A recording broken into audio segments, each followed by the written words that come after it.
আসসালামু আলাইকুম। ইটিএন বাংলা সংবাদে সবাইকে স্বাগত জানাচ্ছি। আমি ভাবনা আহমেদ। শুরুতেই বিআরবি কেবল সংবাদ শিরোনাম। ভারতকে বাংলাদেশের ভূখণ্ড দখল করতে দেওয়া হবে না, হুঁশিয়ারি স্বরাষ্ট্র উপদেষ্টার। সীমান্তে কাটা তারের বেড়া নির্মাণের ব্যাখ্যা দিলেন দেশটির হাই কমিশনার। ক্ষমতার অপব্যবহার করে পূর্বাঞ্চলে প্লট বরাদ্দ নেওয়ায় শেখ হাসিনা ছেলে জয় সহ 16 জনের বিরুদ্ধে দুদকের মামলা। সুনির্দিষ্ট তথ্য পাওয়া গেছে, জানালেন দুদক মহাপরিচালক। স্থানীয় নয়, আগে জাতীয় সংসদ নির্বাচনের দিকে ফোকাস দিতে চায় কমিশন। এবছরই ভোট আয়োজন অতি জরুরি, ইউরোপীয় ইউনিয়নকে জানালো বিএনপি। আগের যে কোনো সময়ের চেয়ে গণমাধ্যম এখন স্বাধীন, বললেন প্রধান উপদেষ্টার প্রেস সচিব। যৌক্তিক সমালোচনাকে স্বাগত জানাবে সরকার।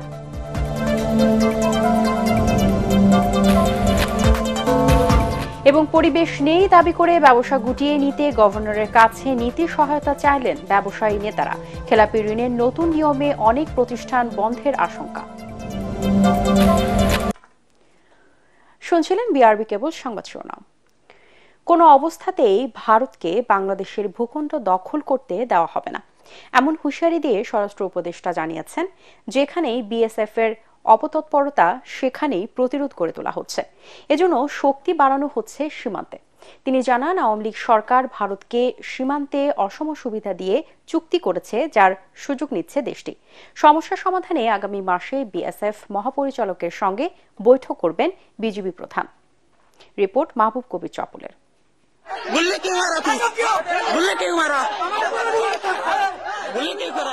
ভারতের সাথে সম্পর্ক বদলে গেল একটি পলকে।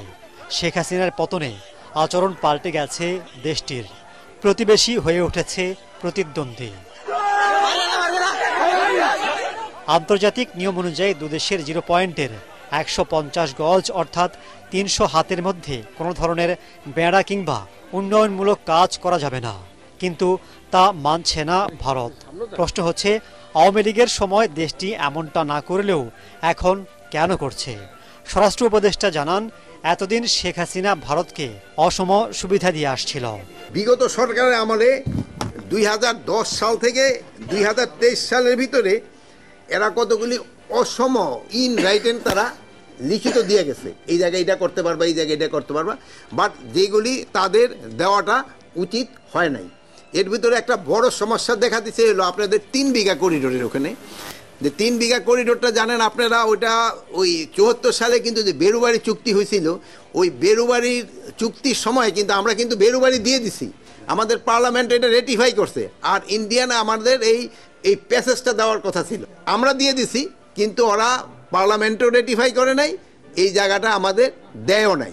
উপদেষ্টা জানান, সীমান্ত সুরক্ষায় অতিরিক্ত বিজিবি মোতায়েন করা হয়েছে। বাংলাদেশের 1 ইঞ্চি জমিও ছাড় দেওয়া হবে না বলে হুঁশিয়ারি দেন তিনি। আমাদের বর্ডারে প্রচুর শক্তি আছে এবং আমার জনগণ হলো আমার বড় শক্তি। আমরা তো কঠোরই, আমাদের জায়গা দিব না, এতে আবার কঠোরের কি আছে? আমার জায়গা, আমি কঠোর থাকবো না মানে কি? হেনি কি কই মানছে নিতে বন্ধ করে দিছে? আমাদের যে এখন হলো কি, তারা বিভিন্ন জায়গায় তো সমস্যা করার চেষ্টা করবে, বাট আমরা যেভাবে হোক ছলে বলে কৌশলে যেইভাবে এই সমস্যা সমাধান করব। তিনি জানান, বাংলাদেশ ভারত সীমান্তে উত্তেজনা বন্ধে দেশটির সাথে যোগাযোগ চলছে। আগামী মাসে বিএসএফ এর সাথে বৈঠক করবে বিজেপি।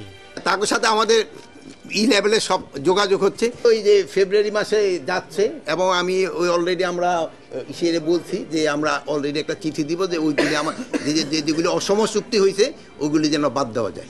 বাংলাদেশ ভারত সীমান্তে 4156 কিলোমিটারের মধ্যে 3271 কিলোমিটার কাঁটা তারের বেড়া দিয়েছে ইন্ডিয়া। মাহবুব কবির চপল, এটিএন বাংলা, ঢাকা। সীমান্তে বেড়া নির্মাণে ভারত বাংলাদেশের কাছ থেকে সহযোগিতামূলক মনোভাব প্রত্যাশা করছে বলে জানিয়েছেন ঢাকায় নিযুক্ত ভারতের রাষ্ট্রদূত প্রণয় ভার্মা। পররাষ্ট্র সচিব জসীমউদ্দিনের সাথে বৈঠকের পরে কথা বলেন তিনি। প্রণয় ভার্মা বলেন, অপরাধমুক্ত সীমান্ত এবং চোরাচালান মোকাবেলায় দুই দেশের কর্মপরিকল্পনা নিয়ে বৈঠকে কথা হয়েছে। এছাড়া সীমান্তে বেড়া নির্মাণ নিয়ে দুই দেশের মধ্যে এক ধরনের সমঝোতা আছে বলেও মন্তব্য করেন ভারতের রাষ্ট্রদূত।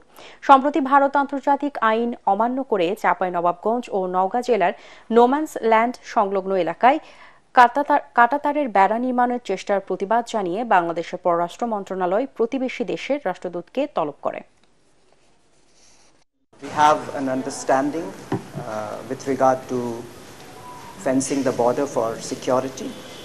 Our two border guarding forces, BSF and BGB, have been in communication in this regard. We expect that understandings will be implemented and that there will be a cooperative approach to combating crime. ক্ষমতার অপব্যবহার করে পূর্বাঞ্চলে plot বরাদ্দ নেওয়ার অভিযোগে সাবেক প্রধানমন্ত্রী শেখ হাসিনা তার পরিবারের ৬ জন সহ মোট ১৬ জনের বিরুদ্ধে মামলা করেছে দুর্নীতি দমন কমিশন। সংস্থাটির মহাপরিচালক জানান, তাদের বিরুদ্ধে অনিয়মের সুনির্দিষ্ট তথ্য পাওয়া গেছে। এর সাথে রাজুকের কর্মকর্তাদের যোগসাজশ ছিল বলে জানান তিনি। রিপোর্ট করছেন আদিল সজীব। ক্ষমতা হারানোর পর প্রথমবারের মতো দুর্নীতির মামলা হল শেখ হাসিনা ও তার পরিবারের ৬ সদস্যের বিরুদ্ধে। ক্ষমতার অপব্যবহার করে প্লট নেয়ায় ধরা খেলেন তারা। গত ২৬ ডিসেম্বর থেকে অনুসন্ধান শুরু করে দুদক জানতে পারে পূর্বাচল নতুন শহরে কূটনৈতিক জোনে শেখ হাসিনা, তার ছেলে জয়, মেয়ে পুতুল এবং শেখ রেহানা, তার ছেলে ববি এবং মেয়ে রূপন্তীর নামে ১০ কাঠা করে মোট ৬০ কাঠার ৬টি প্লট বরাদ্দ দেয়া হয়, যা তারা ক্ষমতার অপব্যবহার করে নিয়েছিল বলে প্রমাণ পেয়েছে দুদক। এ অভিযোগে মামলা হয়েছে শেখ পরিবার এবং একাধিক রাজুক কর্মকর্তা সহ মোট ১৬ জনের বিরুদ্ধে। আবাসন সুবিধা থাকার পরও তা গোপন করে পূর্বাচল নতুন শহর আবাসন প্রকল্পে প্লট বরাদ্দ সংক্রান্ত আইন, বিধি ও নীতিমালা ও আইনানুগ পদ্ধতি লঙ্ঘন পূর্বক তার মাতা জনাব শেখ হাসিনা, সাবেক প্রধানমন্ত্রী, সরকারের সর্বোচ্চ পদাধিকারী ও পাবলিক সার্ভেন্ট হিসেবে বহাল থাকাকালে তার উপর অর্পিত ক্ষমতার অপব্যবহার করে অপরাধজনক বিশ্বাসভঙ্গ পূর্বক তার মাধ্যমে প্রকল্পের বরাদ্দ বিষয়ক দায়িত্বপ্রাপ্ত জাতীয় গৃহায়ন ও গণপূর্ত মন্ত্রণালয়ের বিভিন্ন পর্যায়ের কর্মকর্তা, রাজধানী উন্নয়ন কর্তৃপক্ষ, ঢাকার বিভিন্ন পর্যায়ের কর্মকর্তা পরস্পর যোগসাজশে পূর্বাচল আবাসন প্রকল্পের ২৭ নং সেক্টরের ২০৩ নং রাস্তার প্লট নং ০১৭ অভিযোগ সংশ্লিষ্ট জনাব সাইমা ওয়াজেদের নামে বরাদ্দ প্রদান এবং তিনি জনাব সাইমা ওয়াজেদ প্লটের বাস্তব দখল সহ রেজিস্ট্রেশন মূলে প্লট গ্রহণ করার অপরাধে দণ্ডবিধির সংশ্লিষ্ট ধারা এবং দুর্নীতি প্রতিরোধ আইন ১৯৪৭-এর ৫-২ ধারায় আজ একটি মামলা রুজু করা হয়েছে। এর সাথে জড়িত রাজুক সহ অন্য সরকারি কর্মকর্তাদের বিরুদ্ধে ব্যবস্থা নেয়ার কথা জানিয়েছেন দুদক মহাপরিচালক। তারা এই প্লট বরাদ্দের সাথে যেই পর্যায়ের কর্মকর্তা এবং যেই বেনিফিশিয়ারি যারা আছেন সকলকে এখানে অন্তর্ভুক্ত করা হয়েছে। এছাড়া তদন্তকালে যদি তদন্তকারী কর্মকর্তা মনে করেন এখানে আরও কারো সম্পৃক্ততা আছে বা আরও সম্পৃক্ততা তিনি পান, তাহলে তাদেরকেও এই মামলায় অন্তর্ভুক্ত করা হবে। এছাড়াও শেখ হাসিনা ও তার পরিবারের বিরুদ্ধে ৮০,০০০ কোটি টাকা পাচারের অভিযোগ অনুসন্ধান করছে দুদক। আদিল সজীব, এটিএন বাংলা, ঢাকা। ব্রিটিশ মন্ত্রী ও বঙ্গবন্ধুর নাতনি টিউলিপ সিদ্দিকের বিরুদ্ধে উত্থাপিত অভিযোগ নিয়ে এবার মন্তব্য করলেন প্রধান উপদেষ্টা ডক্টর মোহাম্মদ ইউনূস। শেখ হাসিনা সরকারের ঘনিষ্ঠজনদের দেওয়া সম্পদ ব্যবহারকে ডাকাতি বলে উল্লেখ করে টিউলিপকে প্রকাশ্যে ক্ষমা চাইতে বলেন তিনি। ব্রিটিশ সংবাদ মাধ্যম দি সানডে টাইমসকে দেওয়া সাক্ষাৎকারে ডক্টর ইউনূস বলেছেন, টিউলিপের ব্যবহৃত লন্ডনের সম্পদের বিষয়ে সুষ্ঠু তদন্ত হওয়া উচিত। তিনি অবৈধভাবে এসব সম্পদ ভোগ করেছেন প্রমাণিত হলে সেগুলো তাৎক্ষণিকভাবে ফিরিয়ে দিতে হবে।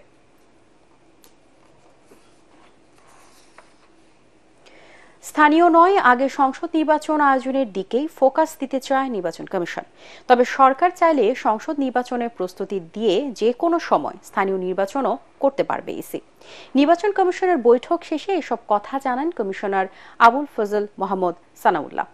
এ সময় তিনি আরও জানান, ইসি থেকে এনআইডি সরিয়ে নেওয়ার আইন বাতিল করতে চিঠি দেওয়া হবে সরকারকে। বিস্তারিত জানাচ্ছেন ইকরামুল হক সায়েম। প্রধান নির্বাচন কমিশনার এএমএম নাসির উদ্দিনের সভাপতিত্বে অনুষ্ঠিত হয় বর্তমান কমিশনের দ্বিতীয় বৈঠক। বৈঠকে এনআইডির কাজ ইসি থেকে স্বরাষ্ট্র মন্ত্রণালয়ের অধীনে নিতে 2023 সালের করা আইনটি বাতিল করতে সরকারকে চিঠি দেওয়ার সিদ্ধান্ত নেওয়া হয়। হাসিনা সরকারের ওই উদ্যোগ সংবিধান বিরোধী বলে মনে করে নির্বাচন কমিশন। এই ডাটাবেস থেকে দুটো জিনিস এখন প্রডিউস হয়, একটা হচ্ছে ভোটার তালিকা আর একটা হচ্ছে এনআইডি, এবং এই ডাটাবেসের উপর ভিত্তি করে শুধুমাত্র প্রিন্ট করার জন্য এনআইডিটা আরেকখানে যাওয়াটা আমরা যৌক্তিক মনে করি না। এ সময় সংসদ নির্বাচনের আগে স্থানীয় নির্বাচন আয়োজন প্রশ্নে কমিশনের অবস্থান তুলে ধরেন নির্বাচন কমিশনার আবুল ফজল মোহাম্মদ সানাউল্লাহ। আমাদের সামগ্রিক ফোকাস হচ্ছে জাতীয় নির্বাচন। কমিশন জাতীয় নির্বাচনের দিকে এগোচ্ছে এবং জাতীয় নির্বাচনের প্রস্তুতি থাকলে অপরাপর সকল প্রস্তুতি সম্পন্ন হয়ে যায়, এটা আপনারা জানেন। তবে শুধুমাত্র নির্বাচন অনুষ্ঠান নয়, পরিবর্তিত পরিস্থিতিতে বর্তমানের বাস্তবতা হচ্ছে একটি সংস্কার কমিশন কাজ করছে, সেটার প্রস্তাব সামনে আসবে। এটাকে ধারণ করে আবার আইন এবং বিধিমালার যদি কোনো সংশোধনী করতে হয় সেটার জন্য একটা টাইম আছে। বাংলাদেশের বাস্তবতায় আমাদের ওয়েদার একটা ফ্যাক্টর। সাবসিকুয়েন্টলি আপনার জাতীয় নির্বাচন করতে হলে তার আগে কিন্তু আমাদেরকে একটা রিঅ্যাকশন টাইম দিতে হবে। তখন এমন কোনো ইভেন্ট আসা ঠিক হবে না যেটা জাতীয় নির্বাচনকে আপনার ব্যাহত করে। তো এমন অবস্থায় আমি নিশ্চিত সংশ্লিষ্ট মন্ত্রণালয়, সরকার এবং সকল আপনার পক্ষ এগুলো বিবেচনা করে যে সিদ্ধান্ত নেবেন আমরা সেটা বাস্তবায়ন করব। তাতে যদি সরকার মনে করে কিছু নির্বাচন আগে করাবে, আমাদেরকে সেভাবে করতে হবে। কথা বলেন ইভিএম এর ভবিষ্যৎ নিয়েও, বলেন সংস্কার কমিশনের প্রস্তাবনার আলোকে কাজ করবে ইসি। ইভিএম এর ভবিষ্যতে কি ব্যবহার হবে না হবে সেগুলো আমরা জানি না। আমরা জানি সংস্কার কমিশনের মাধ্যমেও কিছু প্রস্তাবনা এটার ব্যাপারে আসতে পারে। সেটা যাই আসুক না কেন, বর্তমান যে মেশিনগুলো আছে সেগুলোর রক্ষণাবেক্ষণ এবং দায় দায়িত্ব, এটার অপারেশন বুঝে নেওয়ার ব্যাপারে একটা সিদ্ধান্ত হয়েছে যে আমরা জরুরি ভিত্তিতে এটার দায় দায়িত্ব বুঝে নিব, রক্ষণাবেক্ষণ করব, তারপরে ভবিষ্যতে ইভিএম সংক্রান্ত যে সিদ্ধান্ত হবে সেই অনুযায়ী এটা ব্যবহৃত হবে বা হবে না।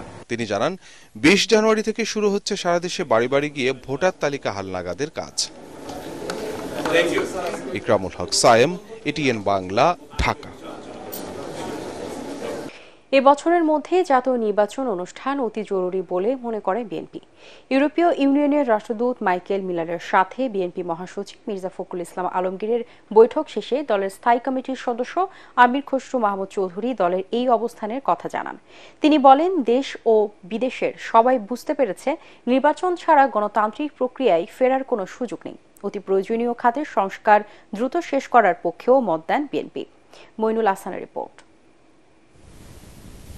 বিএনপি মহাসচিব মির্জা ফখরুল ইসলাম আলমগীরের সাথে সৌজন্য সাক্ষাৎ করতে চেয়ারপারসনের গুলশান কার্যালয়ে আসেন ইউরোপীয় ইউনিয়নের রাষ্ট্রদূত মাইকেল মিলার। বিএনপি নীতি নির্ধারকদের সাথে ইইউ রাষ্ট্রদূতের বৈঠকে বাংলাদেশের সবশেষ রাজনৈতিক অর্থনৈতিক পরিস্থিতি, আগামী জাতীয় নির্বাচন, সংস্কার প্রসঙ্গে আলোচনা হয়। এসব ইস্যুতে বিএনপির অবস্থান, বিশেষ করে চলতি বছরের মধ্যে জাতীয় নির্বাচনের প্রয়োজনীয়তা তুলে ধরে দলটি। নির্বাচনের রোডম্যাপ, এই প্রশ্নটা নিয়ে আলোচনা হয়েছে এবং আমাদের পক্ষ থেকে যেটা আমরা সবসময় বলে আসছি যে এই বছরের মধ্যে নির্বাচন সম্পন্ন হওয়া অত্যন্ত জরুরি এবং অন্য কোনো ভাবনা দিকে না গিয়ে সরাসরি জাতীয় নির্বাচনের দিকে গিয়ে দেশের আগামী দিনে একটি নির্বাচিত সরকারের হাতে ক্ষমতা হস্তান্তর করে বাংলাদেশে গণতান্ত্রিক প্রক্রিয়া অব্যাহত রাখার জন্য। অগণতান্ত্রিক প্রক্রিয়ায় একটি দেশ বেশি দিন চলতে পারে না। সুতরাং অগণতান্ত্রিক সরকারের রাজনৈতিক ওয়েট থাকে না, মোবিলাইজেশন প্রসেস থাকে না, জনগণের সাথে সংশ্লিষ্টতা থাকে না। বিএনপি সংস্কারের পক্ষে জানিয়ে আমির খসরু বলেন, এটি হতে হবে ঐক্যমতের ভিত্তিতে। যে কয়টি বিষয়ে আমরা ঐক্যমতে যেতে পারবো সেগুলো ইমিডিয়েটলি করা যেতে পারে, সেগুলোর জন্য সময় নেওয়ার কোনো কারণ নাই। আর যেগুলোতে ঐক্যমত হবে না সেগুলো আগামী দিনে নির্বাচনে প্রত্যেকটি দল জনগণের কাছে নিয়ে যাবে। আগে জনগণের ম্যান্ডেট নিয়ে আগামী সংসদে সেগুলো পেশ করা হবে এবং সংসদে আলোচনা হবে, তর্ক হবে, বিতর্ক হবে এবং পাশ করা হবে। সংবাদ সম্মেলনে জানানো হয়, দেশের অর্থনৈতিক সংকট কাটাতে বিএনপির পরিকল্পনাও ইউরোপীয় ইউনিয়নের রাষ্ট্রদূতের সামনে তুলে ধরা হয়েছে। মইনুল আহসান, এটিএন বাংলা, ঢাকা। সশস্ত্র বাহিনীতে কর্মরত সেনাবাহিনীর ক্যাপ্টেন ও উপরের পদমর্যাদার কর্মকর্তাদের নির্বাহী ম্যাজিস্ট্রেসি ক্ষমতার মেয়াদ আবারও বাড়ানো হয়েছে। মেয়াদ আরও 60 দিন বাড়িয়ে প্রজ্ঞাপন জারি করেছে জনপ্রশাসন মন্ত্রণালয়। এতে বলা হয়েছে, সশস্ত্র বাহিনীতে কর্মরত সেনাবাহিনীর ক্যাপ্টেন ও তদূর্ধ্ব কমিশনড কর্মকর্তা এবং কোস্টগার্ড ও বিজিবিতে প্রেষণে নিয়োগ পাওয়া সমপদমর্যাদার কর্মকর্তাদের সারা দেশে বিশেষ নির্বাহী ম্যাজিস্ট্রেসি ক্ষমতা দেওয়া হয়েছে। এই ক্ষমতা 14 জানুয়ারি থেকে 60 দিনের জন্য বলবৎ থাকবে। এর আগে গত 15 নভেম্বর নির্বাহী ম্যাজিস্ট্রেসি ক্ষমতার মেয়াদ 60 দিন বাড়ানো হয়েছিল, যার মেয়াদ শেষ হচ্ছে আগামীকাল। পরিবারের সদস্যদের সান্নিধ্যে লন্ডনে চিকিৎসাধীন বিএনপি চেয়ারপারসন বেগম খালেদা জিয়ার শারীরিক অবস্থার উন্নতি হচ্ছে বলে জানিয়েছেন তার ব্যক্তিগত চিকিৎসক ডাক্তার AZM জাহিদ হোসেন। স্ত্রীকে নিয়ে হাসপাতালে প্রতিদিন মায়ের সাথে দেখা করছেন তারেক রহমান। 2 ছেলের বউ ছাড়াও 3 নাতনিও বেগম জিয়াকে সার্বক্ষণিক সময় দিচ্ছেন। লন্ডনে অবস্থান করা বিএনপির স্থায়ী কমিটির সদস্য মির্জা আব্বাস বেগম জিয়ার সাথে দেখা করেছেন। বেগম জিয়ার গুরুতর অসুস্থতার জন্য আওয়ামী লীগ সরকারের প্রতিহিংসাকে দায়ী করেন। আরও জানাচ্ছেন মুশফিকুর রহমান। ইংল্যান্ডের দ্য লন্ডন ক্লিনিকে মাকে দেখতে আসেন বিএনপির ভারপ্রাপ্ত চেয়ারম্যান তারেক রহমান এবং তার স্ত্রী ডক্টর জুবাইদা রহমান ও কন্যা জাইমা রহমান। বেগম খালেদা জিয়াকে প্রতিনিয়তই দেখতে আসছেন ছোট ছেলে আরাফাত রহমান কোকোর স্ত্রী সৈয়দা শর্মিলা রহমান ও তার 2 মেয়ে জাহিয়া রহমান ও জাফিয়া রহমান। পারিবারিক আবহে উন্নতি হচ্ছে বেগম খালেদা জিয়ার শারীরিক অবস্থা। এদিকে যুক্তরাজ্যে সফররত বিএনপির স্থায়ী কমিটির সদস্য মির্জা আব্বাস তার স্ত্রী আফরোজা আব্বাসকে নিয়ে দলীয় প্রধানের সাথে হাসপাতালে দেখা করেন। ছেলে নাতনিদের দেখছেন, 3 নাতনি পেয়েছেন, 2 বউ পেয়েছেন, পাশের ছেলেকে পাচ্ছেন রাউন্ড দ্য ক্লক। আমি দেখে এসেছি ওনারা বসে আছেন, সেবা শুশ্রূষা করছেন, পুরো পরিবারটি একসঙ্গে আছে। আমাদের নেত্রী দেশনেত্রী বেগম খালেদা জিয়ার মানসিক অবস্থা আল্লাহর রহমতে বরাবর ভালো ছিল, এখনো ভালো আছে। উনি মানসিকভাবে অনেক শক্তিশালী আছেন, এখন শক্ত আছেন। ছেলে এবং পুত্রবধূদের সেবা যত্নে মানসিকভাবে বেশ উৎফুল্ল আছেন বেগম খালেদা জিয়া, এমনটাই জানিয়েছেন তার ব্যক্তিগত চিকিৎসক ডক্টর AZM জাহিদ হোসেন। বেগম জিয়ার শারীরিক কিছু পরীক্ষা নিরীক্ষা করা হয়েছে। লন্ডন এবং বাংলাদেশের চিকিৎসকরা বসে চিকিৎসার পরবর্তী করণীয় ঠিক করবেন বলেও জানান তিনি। গত কয়েকদিনে ওনার বেশ কিছু শারীরিক পরীক্ষা নিরীক্ষা প্রফেসর জন প্যাট্রিক কেনেডির অধীন ভর্তি হওয়ার পরবর্তীতে নেফ্রোলজিস্ট, কার্ডিওলজিস্ট এবং ইন্টেন্সিভিস্ট ওনারা ওনাকে দেখেছেন। ফিজিওথেরাপিস্টরা ওনার ফিজিওথেরাপি দিচ্ছেন। আল্লাহর কাছে শুকরিয়া, উনি অনেকটাই আগের চেয়ে বেশি, বাংলাদেশে যে অবস্থায় ছিলেন তার চেয়ে বেশি অনেকটা সুস্থ আছেন। ডক্টর জাহিদ হোসেন বেগম খালেদা জিয়ার রোগ মুক্তি কামনায় আবারও দেশবাসীর কাছে দোয়া চান। চিকিৎসার জন্য গত বুধবার লন্ডনে আসেন সাবেক প্রধানমন্ত্রী বেগম খালেদা জিয়া। মুশফিকুর রহমান, ATN বাংলা। এশিয়ার মধ্যে বাংলাদেশকে নরওয়ের পণ্যের আঞ্চলিক বিতরণ কেন্দ্রে পরিণত করার আহ্বান জানিয়েছেন প্রধান উপদেষ্টা ডক্টর মোহাম্মদ ইউনূস। তিনি দেশে যুব শক্তিকে কাজে লাগিয়ে এই অঞ্চলে নরওয়ের বাণিজ্যকে সমৃদ্ধ করারও পরামর্শ দেন। বাংলাদেশে নিযুক্ত দেশটির রাষ্ট্রদূত হাকন এরাল্ড গুলব্রান্ডসেন প্রধান উপদেষ্টার কার্যালয়ে সৌজন্য সাক্ষাৎ করতে গেলে এসব কথা বলেন ডক্টর ইউনূস। তিনি জানান, নরওয়ের বিখ্যাত টেলিকম কোম্পানি টেলিনর বহু বছর ধরে বাংলাদেশের সুনামের সাথে ব্যবসা করে আসছে। এ সময় রাষ্ট্রদূত নরওয়ের প্রধানমন্ত্রী জোনাস গাহর স্টোরের পাঠানো একটি চিঠি প্রধান উপদেষ্টার কাছে হস্তান্তর করেন। এতে বাংলাদেশের অন্তর্বর্তী সরকারের সুষ্ঠু গণতান্ত্রিক নির্বাচন পরিচালনার প্রতি নরওয়ের পূর্ণ সমর্থন কথা জানানো হয়। এ সময় রাষ্ট্রদূত বলেন, ফিলিস্তিন ইস্যু, আন্তর্জাতিক কর ও প্লাস্টিক দূষণে আন্তর্জাতিক ফোরামে বাংলাদেশের সঙ্গে নরওয়ে কাজ করতে আগ্রহী। জাহাজ শিল্প এবং সবুজ জ্বালানি পরিবর্তনেও বাংলাদেশের সঙ্গে কাজ করার আগ্রহের কথা জানান তিনি। বৈঠকে রোহিঙ্গা সংকট সমাধানে নরওয়ের সহায়তা চান প্রধান উপদেষ্টা ডক্টর ইউনূস। ছাত্র জনতার আন্দোলনে গত 5 আগস্ট রাজধানীর চানখারপুল এলাকায় 7 জনকে হত্যার ঘটনায় পুলিশ কনস্টেবল সুজনকে গ্রেপ্তার দেখিয়ে কারাগারে পাঠিয়েছে আন্তর্জাতিক অপরাধ ট্রাইব্যুনাল। আগামী 23 ফেব্রুয়ারির মধ্যে মামলার তদন্ত প্রতিবেদন জমা দেওয়ার নির্দেশ দিয়েছে বিচারপতি গোলাম মুর্তজা মজুমদারের নেতৃত্বাধীন ট্রাইব্যুনাল। 5 আগস্ট চানখারপুলে গোলাগুলির ঘটনায় অন্যদের বিরুদ্ধেও শিগগিরই ব্যবস্থা নেওয়া হবে বলে জানায় প্রসিকিউশন। 5 আগস্ট বেলা 11টার দিকে আন্দোলনকারীদের উপর গুলি চালায় আইন শৃঙ্খলা বাহিনীর সদস্যরা। নিহত হন অন্তত 7 জন নিরপরাধ মানুষ। ওই ঘটনায় রাজধানীর শাহবাগ থানায় করা মামলায় 1 জানুয়ারি পুলিশ কনস্টেবল সুজন হোসেনের বিরুদ্ধে গ্রেপ্তারি পরোয়ানা জারি করে ট্রাইব্যুনাল। অন্য মামলায় সে আটক ছিল, সেইখানে গত 1 জানুয়ারি তাকে গ্রেপ্তার করার জন্য মাননীয় ট্রাইব্যুনালে পিটিশন দেওয়া হয়েছিল। মাননীয় ট্রাইব্যুনাল প্রাথমিক পর্যায়ে তার প্রোডাকশন ওয়ারেন্ট দিয়ে আজকে নিয়ে এসেছেন এবং আজকে ডিটেনশনের আদেশ দিয়েছেন। যে সমস্ত এই ব্যক্তি এই অপরাধের সাথে সংশ্লিষ্ট তারা পুলিশের লোক হতে পারে, পাবলিক হতে পারে, অন্য সংগঠনের হতে পারে, তাদের বিষয়ে তদন্তে যেই দিন আমাদের পূর্ণাঙ্গ তথ্য পাওয়া যাবে সেই দিনই তাদেরকে আমরা গ্রেপ্তারের আবেদন জানাব। স্বাধীন সাংবাদিকতার এখনই উত্তম সময় বলে মন্তব্য করেছেন প্রধান উপদেষ্টার প্রেস সচিব Shafiqul Alam.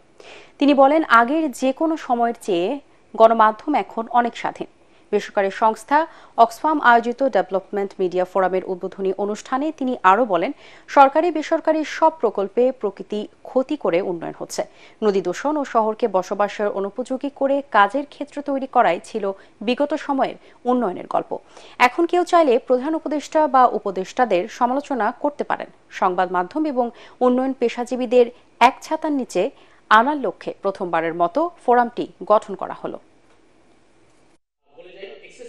There is a perfect, I think, like unprecedented media freedom. You can ask any question. You can criticize me, you can criticize our chief advisor, you can criticize the panel of advisors. We think that for democracy to be institutionalized, first thing we need to have is media freedom. And we are trying to ensure that that kind of perfect media atmosphere where anyone can pursue any stories. দেশে ব্যবসার পরিবেশ নিয়ে দাবি করে গভর্নরের কাছে তা গুটিয়ে নেওয়ার নীতি সহায়তা চেয়েছেন ব্যবসায়ী নেতারা। সকালে কেন্দ্রীয় ব্যাংকের প্রধান কার্যালয়ে বাংলাদেশ চেম্বার অব ইন্ডাস্ট্রির নেতৃত্বে কয়েকটি সংগঠনের প্রতিনিধিরা গভর্নরের কাছে তাদের সংকটের কথা তুলে ধরেন। এ সময় ব্যবসায়ীরা বলেন, চড়া সুদহার, জ্বালানি সংকট, শ্রমিকের বেতন ভাতা বৃদ্ধির পর এমনিতেই নাকাল শিল্প প্রতিষ্ঠানগুলো। এর উপর এপ্রিলে খেলাপি ঋণের নতুন নিয়ম চালু হলে অনেক প্রতিষ্ঠান বন্ধ হবে। শারফুল আলমের রিপোর্ট। মূল্যস্ফীতি নিয়ন্ত্রণে দফায় দফায় ব্যাংক ঋণের সুদ হার বাড়াচ্ছে কেন্দ্রীয় ব্যাংক। আইএমএফ এর শর্ত পূরণে বাড়ানো হয়েছে শতাধিক পণ্য ও সেবায় ভ্যাট ও আমদানি শুল্ক, বেড়েছে কোম্পানির আয়করও। নতুন করে শঙ্কা তৈরি করেছে গ্যাসের দাম বৃদ্ধির পায়তারা। কেন্দ্রীয় ব্যাংকের গভর্নরের কাছে এসব সংকটের কথা তুলে ধরেন ব্যবসায়ী নেতারা। তাদের দাবি, দেশে এখন ব্যবসার পরিবেশ নেই। এমন পরিস্থিতিতে এপ্রিল মাস থেকে খেলাপি ঋণের নতুন নিয়ম চালু হলে কারখানা বন্ধের ঝুঁকিতে পড়বে অনেক শিল্প প্রতিষ্ঠান। Bank interest rate is high, gas supply নাই, তার মধ্যে গ্যাস প্রাইস বেড়েছে 2 বছরে 254%, transport cost high, salary increase হয়েছে, সবকিছু মিলে overall it is a very tough. তার মধ্যে ভ্যাটও যখন বেড়ে যায়, তার ক্যাপাসিটি অনুযায়ী সে যদি অর্ডারই না পায়, তাহলে তো অটোমেটিক্যালি ফ্যাক্টরিগুলি কিন্তু সার্ভাইভ করবে না। আমরা মনে করি industry need a support, otherwise unemployment আমরা অনেক বেশি হারে দেখতে পাবো। ব্যবসায় বৈরী পরিবেশের কারণে অনেক রপ্তানি আদেশ প্রতিবেশী দেশে চলে যাচ্ছে বলেও জানান ব্যবসায়ী নেতারা। ব্যাংকগুলোতে ঋণপত্র খোলার ক্ষেত্রে যে জটিলতা রয়েছে তা দূর করারও তাগিদ দেন তারা। দু একটি বড় শিল্প প্রতিষ্ঠানের জন্য আলাদা ব্যবস্থা নেওয়ারও আশ্বাসের কথাও জানান তারা। যেগুলো সাস্টেন করার মতো সেগুলো সাপোর্ট দিবেন, এই যে পলিসি সেই জিনিসটা রিফ্লেক্ট করবে, আর যেগুলো সাস্টেন করবে না, ভায়াবল থাকবে না, আলটিমেটলি সেটাকে তো আর সাপোর্ট দিয়ে লাভ নেই। আমার মনে খুব ভালো একটা জিনিস ওনারা করতে যাচ্ছেন। অর্থ লোপাটকারী ব্যবসায়ীদের শাস্তি এখনই ঢালাওভাবে সবাই ভোগ করছে উল্লেখ করে চিহ্নিত অপরাধীদের বিচারের আওতায় আনার দাবি জানান ব্যবসায়ী নেতারা। শারফুল আলম, এটিএন বাংলা, ঢাকা। চাকরিতে পুনর্বহালের দাবিতে অবস্থান কর্মসূচি পালন করেছেন বিগত সরকারের আমলে চাকরিচ্যুত পুলিশ সদস্যরা। সকালে রাজধানীর বঙ্গবাজারে পুলিশ সদর দপ্তরের সামনে কর্মসূচিতে অংশ নেন চাকরিচ্যুত 661 সদস্যের একাংশ। তাদের দাবি, আওয়ামী লীগ সরকারের আমলে বিভিন্ন মিথ্যা কারণ দেখিয়ে তাদের চাকরিচ্যুত করা হয়। পরবর্তীতে চাকরি ফিরে পেতে আদালতের দ্বারস্থ হন তারা। প্রশাসনিক ট্রাইব্যুনাল থেকে চাকরিতে যোগদানের রায় পেলেও পুলিশ সদর দপ্তর থেকে কোনো আশ্বাস ও সহযোগিতা না পাওয়ার অভিযোগ করেন তারা। প্রশাসনিক ট্রাইব্যুনাল আমাদেরকে নির্দোষ মনে করে আমাদেরকে চাকরিতে পুনর্বহালের জন্য আদেশ দেয়, কিন্তু এখনো পর্যন্ত এই বিজ্ঞ আদালতের আদেশটা বাস্তবায়ন করা হচ্ছে না। মাননীয় আইজিপি স্যারের কাছে আমাদের বিনীত আকুল আবেদন, আমাদেরকে আর গড়িমসি না করে দ্রুত চাকরিতে পুনর্বহাল করা হোক। যারা রায়ের প্রাপ্ত যারা আমরা আছি তাদেরকে পুনর্বহাল করা হোক। আমরা অনেক মানবতা জীবন যাপন করতেছি।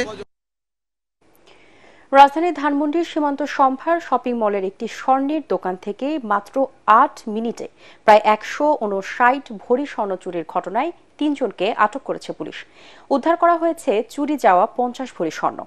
গতরাতে তাদের গ্রেপ্তার করে ঢাকা মহানগর গোয়েন্দা পুলিশ। অভিনব কায়দায় মাত্র ২০ সেকেন্ডে তালা কেটে দোকানের ভেতরে ঢুকে স্বর্ণালংকার লুট করে তারা। মুশফিকুর রহমানের আরেকটি রিপোর্ট। গত ৩রা জানুয়ারি জুমার নামাজের সময় ক্রাউন ডায়মন্ড অ্যান্ড জুয়েলার্সে অভিনব কায়দায় চাদর দিয়ে ঢেকে মাত্র ২০ সেকেন্ডেই তালা কেটে ভেতরে ঢোকেন ৫ জন।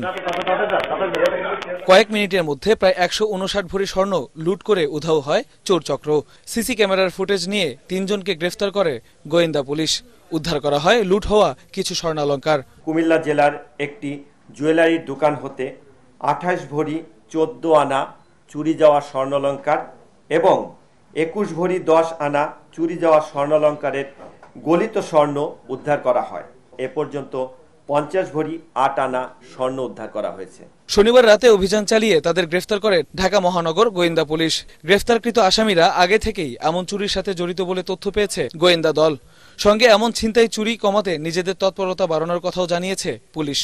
যারা গ্রেপ্তার হয়েছে ইতোপূর্বে আমাদের কাছে এ পর্যন্ত যে ডেটাবেস, সেই ডেটাবেস থেকে আমরা যেটা পেয়েছি যে একজনের বিরুদ্ধে ১৩টি মামলা, আরেকজনের বিরুদ্ধে ৯টি মামলা আছে। অর্থাৎ এরা বিভিন্ন স্থানে সোনার দোকান চুরি এবং মোবাইলের দোকান চুরির ঘটনায় ইতোপূর্বে জেলে গিয়েছে, ধরা পড়েছে, গ্রেপ্তার হয়েছে। এর বাইরেও সাম্প্রতিক খুন ছিনতাই সহ নানা অপরাধের সঙ্গে জড়িত কাউকে ছাড় দেওয়া হবে না বলে হুঁশিয়ারি দেন পুলিশ। মুশফিকুর রহমান, এটিএন বাংলা, ঢাকা। দেশের ৬ কোটি মানুষ শ্রম সুরক্ষার বাইরে, যেখানে প্রায় ১৪০টি খাত, উপখাতে নেই ন্যূনতম মজুরি নির্ধারণ। দেশের অর্থনৈতিক উন্নয়ন ও শ্রমিক সুরক্ষায় সবাইকে নিয়ে শ্রম খাত সংস্কার করা হবে বলে জানিয়েছেন কমিশনের প্রধান। আর শ্রমিকদের স্বার্থ সুরক্ষায় সকল মন্ত্রণালয়ের সমন্বয়ে অন্তর্বর্তীকালীন সেল গঠনের দাবি জানিয়েছে সিপিডি। তরিক ইসলামের রিপোর্ট।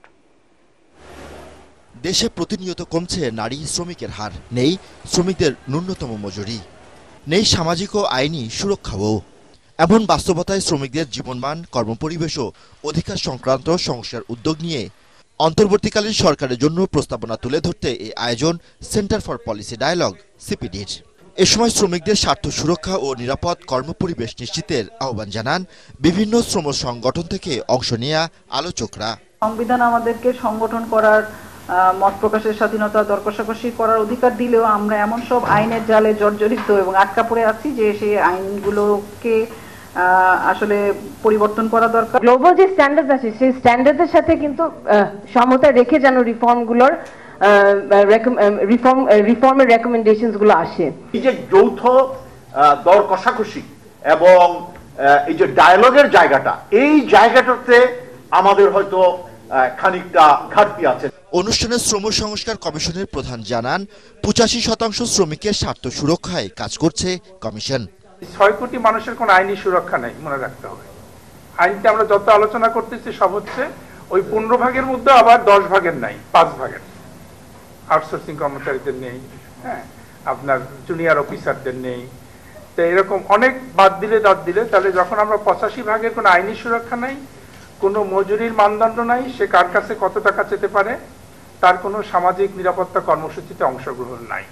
আর সিপিডির গবেষণা পরিচালক খন্দকার গোলাম মুয়াজ্জেম জানান শ্রমিক স্বার্থ সুরক্ষায় বাড়াতে হবে প্রাতিষ্ঠানিক সক্ষমতা।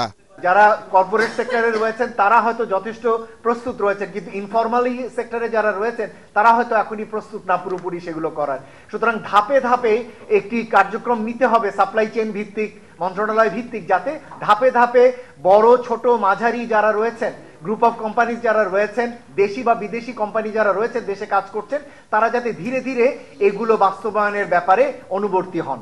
এ সময় শ্রমিকদের স্বার্থ বিরোধী আইন সংস্কারেও দাবি জানান বক্তারা। তরিক ইসলাম, এটিএন বাংলা, ঢাকা। রাতারাতি বায়ু দূষণ রোধ সম্ভব নয় বলে মন্তব্য করেছেন পরিবেশ উপদেষ্টা Syeda Rizwana Hasan.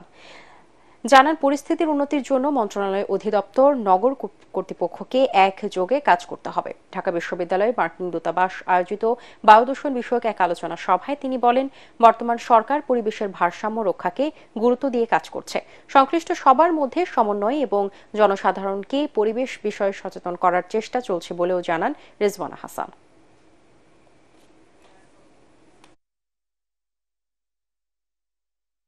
That you need to do for controlling the pollution is not within my realm. I cannot be controlling the road dust. I cannot be changing the standard of the petroleum.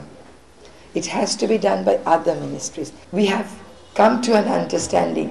We sat with all the relevant agencies. This is the first time in the history of Bangladesh that the cabinet discussed air pollution, which means that we have attached due importance to the problem. দেশের অর্থনীতিকে শক্তিশালী করতে কর ও VAT বাড়ানো হয়েছে বলে জানিয়েছেন প্রধান উপদেষ্টার প্রেস সচিব শফিকুল আলম। বলেন, ভ্যাট বাড়ানোর কারণে সরকার অজনপ্রিয় হচ্ছে না। সন্ধ্যায় রাজধানীর ফরেন সার্ভিস একাডেমিতে সংবাদ সম্মেলনে এসব কথা বলেন তিনি। প্রেস সচিব বলেন, আওয়ামী পরিবার সব শেষ করে দিয়ে গেছে। অপ্রয়োজনীয় উন্নয়ন প্রকল্প করতে গিয়ে দুরাবস্থা ডেকে এনেছিল। 5 মাসে রাজস্ব ঘাটতি হয়েছে 42,000 কোটি টাকা জানিয়ে তিনি বলেন, এই ঘাটতি সরকারকে মেটাতে হবে। IMF এর শর্ত মানতে গিয়ে ভ্যাট ও কর বাড়ানো হচ্ছে কিনা এমন প্রশ্নের জবাবে শফিকুল আলম বলেন, IMF এর এলে অন্য দাতা সংস্থা এগিয়ে আসে।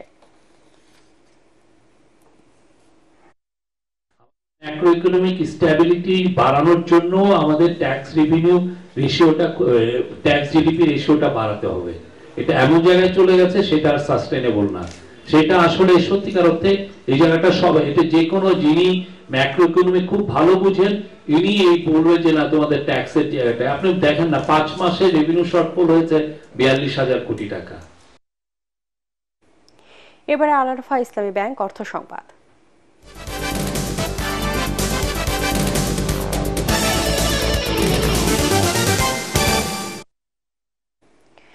অতিমাত্রার ভূমিকম্পের ঝুঁকিতে বাংলাদেশ। রিক্টার স্কেলে 6 থেকে 7 মাত্রার ভূমিকম্প আঘাত আনলে ঢাকা ও আশপাশের অঞ্চলে ভয়াবহ পরিস্থিতির সৃষ্টি হবে বলে মনে করছেন জাতিসংঘের দুর্যোগ ঝুঁকি হ্রাস ফেলো এবং গণমাধ্যম ব্যক্তিত্ব মোহাম্মদ মানসুরুল হক। মনির হোসেন তপুর রিপোর্ট। দেশে গেল 1 বছরে ছোট বড় 7টি ভূমিকম্প হয়েছে। এর মধ্যে 3টি ছিল 4 মাত্রার উপরে। ভূমিকম্প প্রবণ এই অঞ্চলে সামনে আরো বড় আকারের ভূমিকম্প হওয়ার সম্ভাবনার কথা জানিয়েছেন বিশেষজ্ঞরা। বাংলাদেশের ইতিহাসে 1869 সালে এবং 1930 সালে রিক্টার স্কেলে 7 মাত্রার ভূমিকম্প হয়েছিল এবং প্রচুর পরিমাণে ক্ষয়ক্ষতি হয়েছিল। তখন কিন্তু নগরায়ন কম ছিল, ভবনের সংখ্যা কম ছিল। কিন্তু এখন যদি আমরা সেম মাত্রার একটা ভূমিকম্প বাংলাদেশের আশেপাশে উৎপত্তি হয় এবং এটার প্রভাব যদি ঢাকা শহরে পড়ে, তাহলে ঢাকা শহরের অলমোস্ট 80% বিল্ডিং ধসে পড়বে এবং যেটা বিশেষ করে পুরনো ঢাকা তো মেসাকার হয়ে যাবে। তিনি আরো বলেন, অপরিকল্পিত নগরায়ন, নিয়মনীতি তোয়াক্কা না করে ভবন নির্মাণ করায় বড় আকারের ভূমিকম্পে ব্যাপক প্রাণহানি ও ক্ষয়ক্ষতির সম্ভাবনা রয়েছে। তো পৃথিবীর অন্যান্য শহরগুলো ভূমিকম্পের পরবর্তী যে ব্যবস্থা বা পরিকল্পনা রয়েছে উদ্ধার কার্যক্রম বা বিভিন্ন কার্যক্রমে, ঢাকা শহর কিন্তু সেইভাবে প্রস্তুত না। তো সেই ক্ষেত্রে অনেক বড় ধরনের একটা, বিশেষ করে 6.5 থেকে 7 মাত্রার ভূমিকম্প যদি ঢাকা শহরে হয়, তাহলে একটা মৃত্যুপুরীতে পরিণত হবে ঢাকা শহর। ভূমিকম্পে প্রাণহানি কমাতে এখনই কার্যকরী উদ্যোগ নেয়ার তাগিদ দেন তিনি। মনির হোসেন তপু, এটিএন বাংলা, ঢাকা। নতুন করে দেশের সকল বেভারেজ পণ্যের উপর সম্পূরক শুল্ক বাড়ায় হতাশা প্রকাশ করেছেন কোম্পানির উদ্যোক্তারা। রাজধানীর একটি অভিজাত মোটেলে দেশীয় এবং বহুজাতিক সকল বেভারেজ কোম্পানি কর্তৃপক্ষের উপস্থিতিতে ফ্লেভার ও ইলেকট্রোলাইট ড্রিঙ্কসের উপর আরোপিত অতিরিক্ত সম্পূরক শুল্ক ও অন্যান্য কর বৃদ্ধির নেতিবাচক প্রভাব নিয়ে আয়োজিত সংবাদ সম্মেলনে এই মত ব্যক্ত করেন তারা। তাদের মতে এই করারোপের ফলে পণ্যের মূল্য আরও বৃদ্ধি পাবে, যা ভোক্তার ক্রয় ক্ষমতার বাইরে চলে যাবে। এতে বেভারেজ ইন্ডাস্ট্রি আরও সংকুচিত হবার আশঙ্কা করছেন তারা। পাশাপাশি সরকারও এই খাত থেকে হারাবে ব্যাপক রাজস্ব। পরে সংশ্লিষ্ট সকল নিয়ন্ত্রণকারী কর্তৃপক্ষের কাছে আরোপিত বাড়তি সম্পূরক শুল্ক প্রত্যাহার সহ বর্তমান সম্পূরক শুল্ক কমানোরও দাবি জানান তারা। এবারে সন্ধানী লাইফ ইন্স্যুরেন্স আন্তর্জাতিক সংবাদ।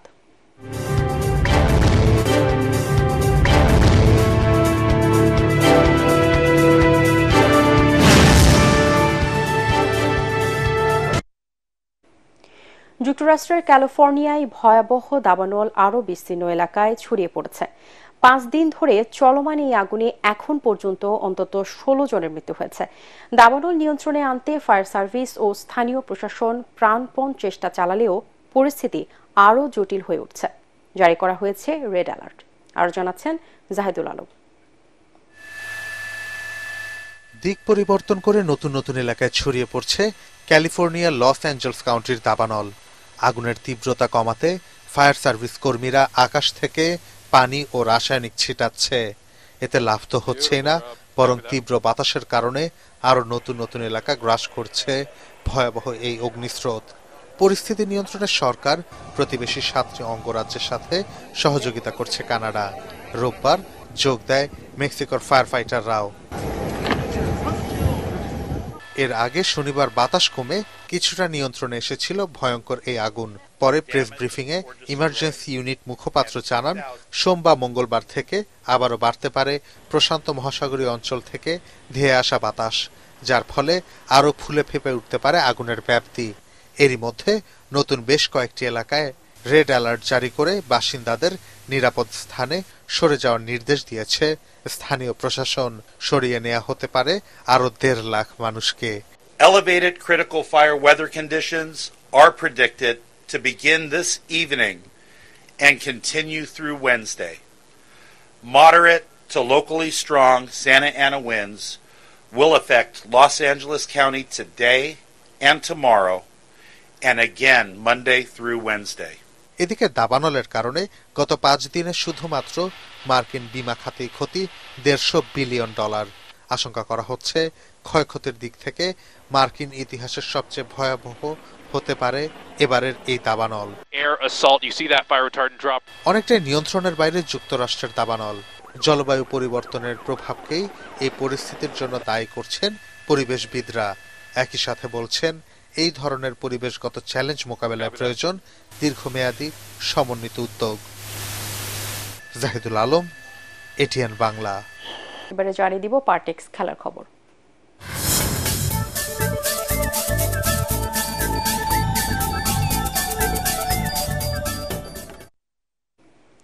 লিটন দাসকে বাদ দিয়ে আইসিসি চ্যাম্পিয়ন্স ট্রফির জন্য 15 সদস্যের দল ঘোষণা করেছে বিসিবি।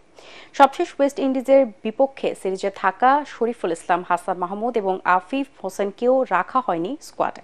মিরপুরে আনুষ্ঠানিক সংবাদ সম্মেলনে প্রধান নির্বাচক গাজী আশরাফ হোসেন লিপু দল ঘোষণা করেন। রিপোর্ট করছেন এসএম আশরাফ। বাতাসে থাকা গুঞ্জনই সত্যি হলো। সাকিব আল হাসান, তামিম ইকবালকে নিয়ে সংশয় ছিলই। বাদ পড়ার তালিকায় লিটন দাসের নামটিও শোনা যাচ্ছিল। 15 সদস্যের স্কোয়াডে পারভেজ হোসেন ইমনের নামটি কিছুটা অপ্রত্যাশিত। প্রধান নির্বাচক জানালেন কেন, কি কারণে লিটন দাসকে রাখা হয়নি। দীর্ঘদিন ধরে এই একই ফর্মেটে রানের তীব্র খরায় ভুগছে। আউটের প্যাটার্নগুলো অনেকটা একই রকম। পাওয়ার প্লেতে যে অ্যাডভান্টেজটা নেওয়ার দরকার, স্ট্রাইক রেট দেখেন, ক্রিজ অকুপাই করতে পারছে না, প্রেশার চলে আসছে স্ট্রাইক রেট নিয়ে তার পার্টনারের উপর। ঠিক আস্থার জায়গাটা অনেক সময় একটা ব্যাটসম্যান আউট অফ ফর্ম থাকলেও যখন তার প্রতি অনেক সময় ঠিক আস্থার জায়গা থেকে দলে সিলেক্ট হয়, সেই জায়গাটা আমার মনে হয় যে এই মুহূর্তে তিনি সেই অবস্থানে নেই। সাকিব আল হাসানকে নিয়ে বোর্ডের ইঁদুর বিড়াল খেলাটা বেশ কিছুদিন ধরেই চলছিল, তবে এবার বোলিং থেকে নিষিদ্ধ হওয়াতেই হয়তো তাকে বাদ দেওয়াটা সহজ হয়ে যায়। সিলেকশন প্রসেসে সাকিব আল হাসানের অবস্থানটা ছিল একজন ব্যাটসম্যান হিসেবেই আমাদের কাছে, এবং আমাদের এই দলে আসলে টিম কম্বিনেশনটা সাজাতে গিয়ে শুধু ব্যাটসম্যান হিসেবে তাকে আমরা এই 15 জনে অ্যাকোমোডেট করতে পারিনি। সাকিব একটা তার অ্যাকশন নিয়ে একটা ঝামেলায় ছিলেন, সো সেই ব্যাপারটা আমরা সমীচীন মনে করেছি যে বাংলাদেশ ক্রিকেট বোর্ডের থেকে বোর্ড যাকে আমি মনে করে যে এই আলাপগুলো করার জন্য সেটা সাধারণত ক্রিকেট অপারেশনসের তরফ থেকেই হয়ে থাকে এবং সেখান থেকে আমরা একটা ফিডব্যাক পেয়ে থাকি। তো সেই প্রসেসটাই ফলো করা হয়েছে। চ্যাম্পিয়ন্স ট্রফি শুরু হবে 19 ফেব্রুয়ারি। হাইব্রিড মডেলের এই টুর্নামেন্ট হবে পাকিস্তান ও দুবাইয়ে। S M Ashraf, ATN Bangla, Dhaka. খুলনা টাইগার্সকে 8 রানে হারিয়ে বিপিএলে পঞ্চম ম্যাচে দ্বিতীয় জয় পেয়েছে সিলেট স্ট্রাইকার্স। আগে ব্যাট করতে নেমে 15 রানে 2 উইকেট হারিয়ে কিছুটা চাপে পড়ে সিলেট। এরপর 106 রানের জুটি করেন রনি তালুকদার ও জাকির হাসান। 56 রান করে আউট হন রনি। 46 বলে 75 রান করেন জাকির। তাতে 5 উইকেটে 182 রান তুলে সিলেট। জবাবে সিলেটের নিয়ন্ত্রিত বোলিংয়ে হাত খুলে খেলতে পারেনি খুলনা ব্যাটাররা। সর্বোচ্চ 43 রান আসে উইলিয়াম বস্তুর ব্যাটায়। 16 রানে 28 রান করে শেষ পর্যন্ত লড়াই করেন মাহিদুল ইসলাম অঙ্কন। তাতে 9 উইকেটে 174 রান সংগ্রহ করে সিলেট।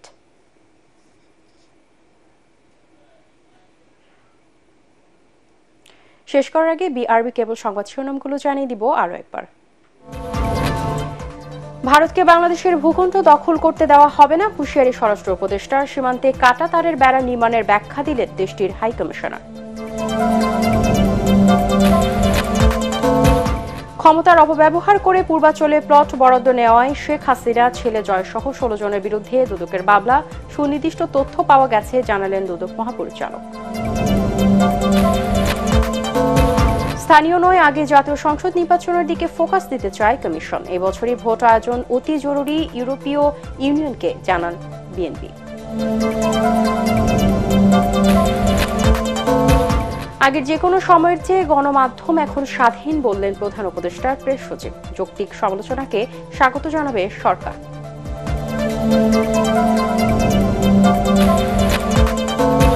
এবং পরিবেশ নেই দাবি করে ব্যবসা গুটিয়ে নিতে গভর্নরের কাছে নীতি সহায়তা চাইলেন ব্যবসায়ী নেতারা। খেলাপি ঋণের নতুন নিয়মে অনেক প্রতিষ্ঠান বন্ধের আশঙ্কা।